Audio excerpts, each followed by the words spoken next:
আসসালামু আলাইকুম। আমি Hakim Josna Akter Lima MUMC health TV space থেকে মান্দারি ইউনানি মেডিসিন সেন্টার সেবাদান প্রতিষ্ঠান থেকে কথা বলতেছি। নাম শুনলে ভয় হয় এমন একটি রোগ, সেটা হলো ডায়াবেটিক্স।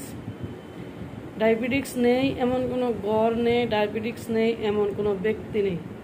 ডায়াবেটিক্স হলে অনেকে মনে করেন যে এটা মনে হয় আর আরোগ্য হবে না, এটার মনে হয় আর সুস্থতা নেই, বা এটা হলেই মনে হয় মৃত্যু অনিবার্য।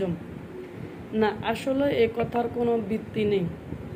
ডায়াবেটিসটাকে আপনি কন্ট্রোল করতে পারবেন, নিয়ন্ত্রণে আনতে পারবেন যদি আপনার খাবারের তালিকা সহজ সরল হয়, খাবারের মেনু যদি আপনার স্বাস্থ্যকরভাবে হয়। আমি আপনাদেরকে খাবারের কিছু তালিকা শর্ট সময়ে বলবো। সেটা গবেষকদের বিভিন্ন গবেষণায় প্রমাণিত হয়েছে, ডায়াবেটিস পেশেন্ট যদি তার খাবারের তালিকা থেকে কার্বোহাইড্রেট কমিয়ে দিয়ে আপনার আমিষ এবং প্রোটিন বাড়িয়ে দেয়, তাহলেই কিন্তু ডায়াবেটিসটা কন্ট্রোল করা সম্ভব, নিয়ন্ত্রণ সম্ভব। বিভিন্ন পুষ্টিবিদদের গবেষণায় প্রমাণিত, ডায়াবেটিস পেশেন্ট তার খাবারের তালিকার মাধ্যমে, এক্সারসাইজের মাধ্যমে এবং সামথিং কিছু ওষুধ প্রত্যাদির মাধ্যমে ডায়াবেটিস নিয়ন্ত্রণ করা সম্ভব। পুষ্টিবিদদের মতে ডায়াবেটিস পেশেন্ট মৌসুমের সকল ফল-ফলাদি খাওয়া উত্তম, কারণ ফল-ফলাদির মধ্যে আছে প্রোটিন এবং আমিষ। আর প্রোটিন এবং আমিষ যদি আপনি পর্যাপ্ত পরিমাণে খেতে পারেন, কার্বোহাইড্রেটটাকে কমিয়ে দিয়ে, তাহলে আপনি আপনার ডায়াবেটিসটাকে কন্ট্রোল করতে পারবেন।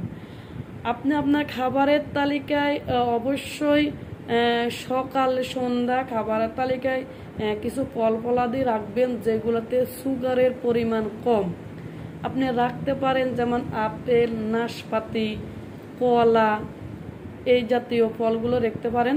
আপনি খেতে পারেন বাদাম প্রচুর পরিমাণে ভিটামিন আছে, আমিষ আছে, প্রোটিন আছে, এগুলো খেতে পারেন। আপনি সারা দিনের খাবারগুলোকে 6 ভাগে ভাগ করে সারা দিনে একটু একটু করে খেতে পারেন, তাহলে আপনার শরীরে কার্বোহাইড্রেট পরিমাণ বাড়বে না, এটা নিয়ন্ত্রণে থাকবে।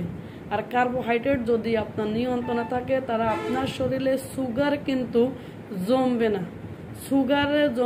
না, এবং কি সুগার নিয়ন্ত্রণে থাকবে, ইনসুলিনের পরিমাণ বৃদ্ধি পাবে। আর ইনসুলিনের পরিমাণ খাবার থেকেই বৃদ্ধি করা সম্ভব, বাইরে থেকে আলগা ইনসুলিন না নিয়েও।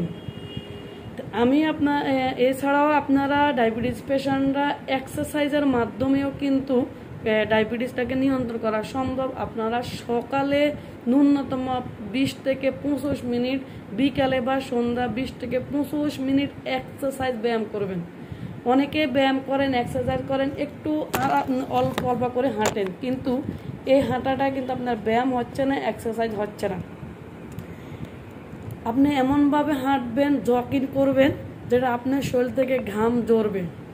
আপনি দৌড়বেন, লাফালাফি করবেন, হাঁটাহাঁটি করবেন, আপনি সাইকেলিং করবেন, জগিং করবেন, সাঁতার কাটবেন, এরকম করে আপনার শরীরে একটু ঘাম ঝরাবেন। ঘাম ঝরালে কিন্তু আপনার শরীর থেকে এই এক্সারসাইজের মাধ্যমে আপনার মাসেল বিল্ডারগুলো ঠিক থাকবে। এই মাসেল বিল্ডারগুলো ঠিক থাকলে কিন্তু আপনার শরীর থেকে সুগার বের হবে, ইনসুলিনটাই কিন্তু পর্যাপ্ত পরিমাণে শরীরে জমা হবে।